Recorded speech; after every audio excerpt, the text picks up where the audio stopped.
Hey everybody.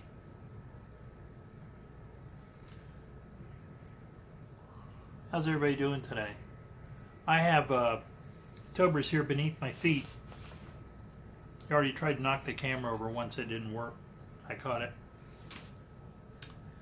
Today's video series is going to be about something that people who have been searching know about.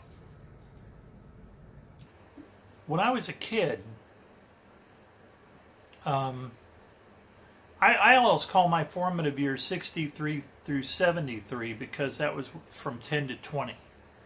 So for Fenn, I think his formative years were 1940 to 1950. The reason I think today is a kid thinking video is because I'm going to put it in the kid thinking playlist is because what I'm trying to get into, and I know I'm kind of getting off track here, but I'll circle back. I want to get into Fenn's head. I take that back. What I've talked about with kid thinking like a kid, thinking like a kid.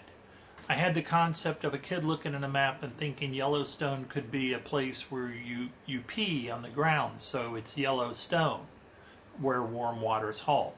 I also thought maybe Yellowstone to a kid could be, because we're talking about the little girl in India, could be just gold, a yellow stone. Oh, there it is, Yellowstone. It's in the Rockies, which the map was of the Rockies, the little girl in India looked at. So that was a concept of kid thinking, like let's think like a kid thinks to solve things. Today is a little different in that this is Fenn's kid world in his formative years from 1940 to 1950. That would have been him from 10 to 20 years of age. Long story short, I've always been aware of the following theory about Forrest Fenn and the Homer Brown. And the theory has to do with Buster Brown. I want to do a whole separate series on actually bad boys in the comics because I didn't realize there's a tradition of bad boys in the comics. When I say that, I'm talking about kind of juvenile delinquents in the comics. When I was reading the comics in the 60s, say the early 60s, when I was, 8, 9, 10, there was this strip called the Katzenjammer Kids, which was this kind of weird, idiosyncratic, kind of German-esque thing that was about these kind of bad kids. They were kind of naughty, but they were kind of funny. I never really read it. I didn't quite get the humor. I think there was a lot of kind of ethnic kind of ers and gers to the language and that kind of stuff, and it just didn't appeal to me. My generation's real bad boy was, of course, Dennis the Menace, who, what I didn't know was if you go further back into history, the further back you go, the tougher the kids get that always seem to be in the comics, this kind of juvenile delinquent type of kid. Dennis the Menace, as we all know, was kind of the G-rated.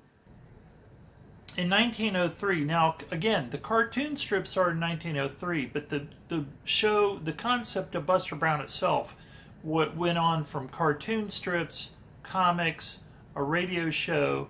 It was on TV. A cartoon was on because Buster Brown's Shoes took it over. I mean, Buster Brown's Shoes existed, and then you had them showing cartoons with Buster Brown in it in the 50s. So Buster Brown was all around for all of Fenn's middle years, early and middle years, after say, all of his years. When he was born, Buster Brown was there. In the time that Forrest Fenn would have been a kid, in his formative years, I like to call him,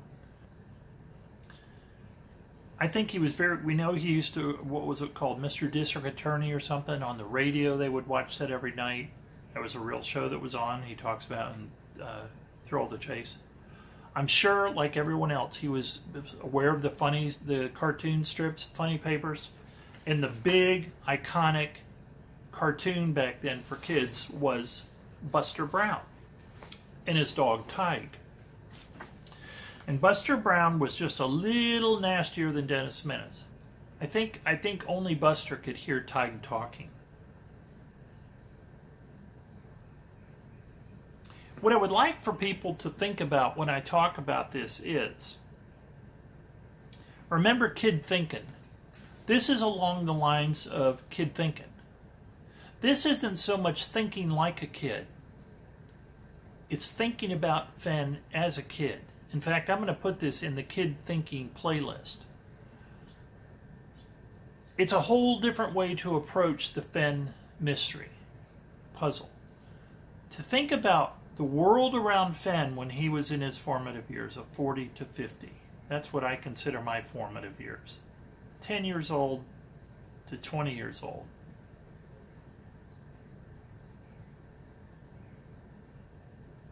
So what was going on around Fenn during those formative years? Buster Brown. Buster Brown was everywhere. And Fenn would have been aware of Buster Brown, I'm sure. I'm convinced the things that Fenn talks the least about are the things that are probably most important. He has to address certain things because he, after all, is the guy who started this whole thing, and people ask him about things and he'll talk about them, but I have a feeling he won't really bring things up unless he has to.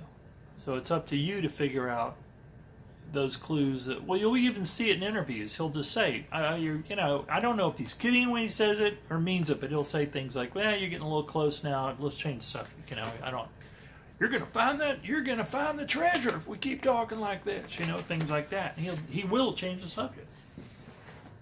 Okay, back to this theme that we're talking about what it was like when Fenn was growing up, and we have this kid, this cartoon character named Buster Brown. You're saying, well, what has that got to do with anything having to do with Forrest Fenn treasure hunt? Well, two things. First of all, it's part of his world. It's part of his Weltanschauung, I think they call it in German. His worldview.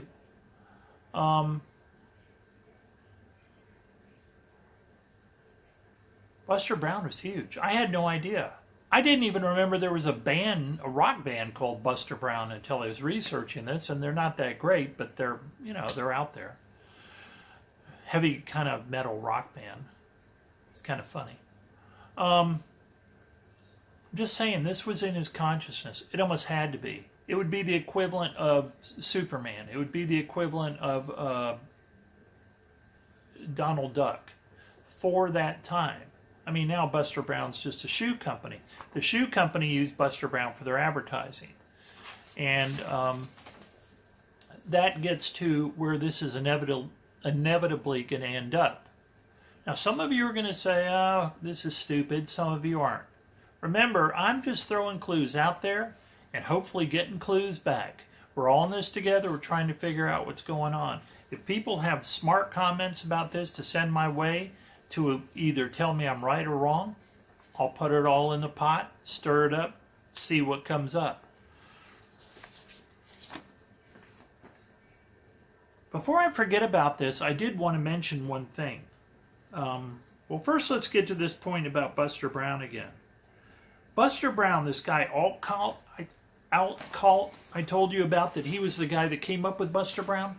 He had previously had a strip called The Yellow Kid. The Yellow Kid's even weirder than Buster Brown. But before I forget about it, I want to tell you the kind of things that Buster would do. Buster would put syrup in his mother's perfume bottle. He would break windows with a slingshot. He was malicious. He was premeditated. And you know, now that I think about it, that's what made him different than Dennis the Menace. Because Dennis the Menace, breaking a window, I don't really remember it, but if Dennis the Menace did it, it would be something because, like, he was, you know, he was doing some stupid thing and he just accidentally broke the window. There was never that premeditated thing. With Buster Brown, it's premeditated. Buster's out there breaking windows. So that to me is a little interesting, that you have a more premeditated thing. So this very dandified, almost feminine looking boy was walking around causing havoc. And it was a little more destructive than Dennis the Menace, but apparently less than the Yellow Kid. I'm going to go back and try to find Yellow Kid comics if I can and read them. They ought to be fascinating to have a look at what New York was like back then and the issues they bring up. And even the fact that he had a shaved head and that would show that he had been deloused. I just think all that kind of stuff to me is absolutely fascinating. But anyway, here's what Buster Brown is like. And I think for Fenners, there's going to be one aspect of this that's really interesting. You may say it's a stretch. It may be. It's just one of those serendipity things that keeps happening with this search and confirmation bias, and how you keep, seeing things that kind of seem to connect to other things. Buster Brown was a young city-dwelling boy. He had wealthy parents.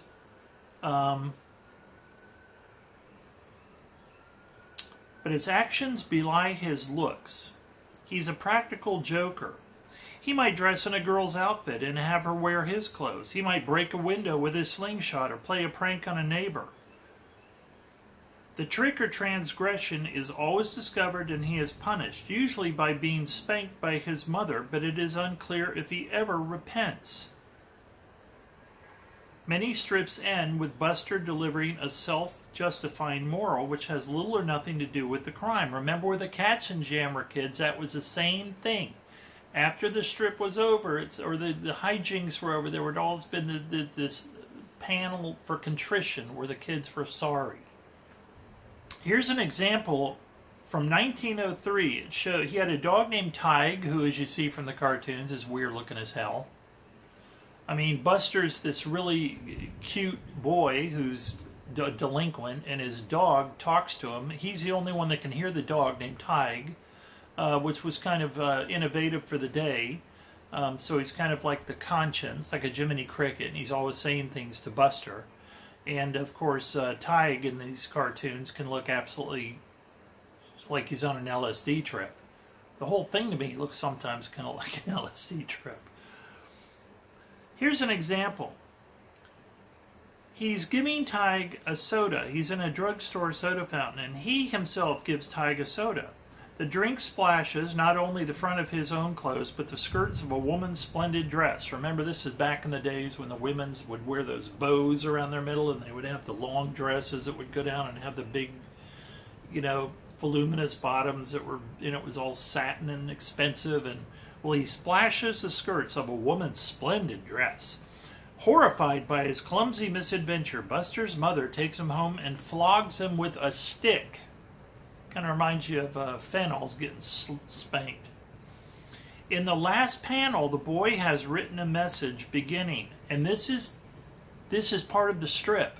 And I think it's so interesting that we use the term in the treasure hunt, solve. Because this panel, he would always begin his look back on his misadventure and what he would learn, and he would say, resolved. Resolved. Now here he is, he's gone into a drugstore, he splashed, soda all over a dress. Mom, no doubt, had to pay for the soda. And this is how Buster interprets what happened. Resolved. That druggists are legalized robbers. They sell you soda and candy to make you ill, then they sell you medicine to make you worse. Now, I don't know about you, but that kind of reminds me of Fenn. Fenn thinks like that. He always is kind of taking that jab and lampooning authority. Fenn doesn't get along with the FBI. He had his run-in with the FBI over, what is that? Lazaro? What his dig out there that he has? San Lazaro? Hope I don't get that wrong. I never follow that whole tangent, even though I know people have said that's where the treasure is and stuff. He got in trouble with the FBI. He got according to someone who wrote me, who says he knew him personally down in Santa Fe, he doesn't like the Park Service at all. I remember a quote, and this kind of screws me up a little bit because, you know, we're all talking about Yellowstone, right? And it being in Yellowstone.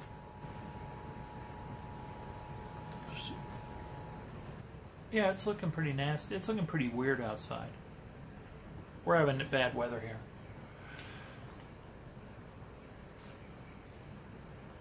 Anyway, for those of you that have hung on so far, the way this ties into the Fenn treasure is, like I said, on one level, this is part of Fenn's consciousness as a child, Buster Brown.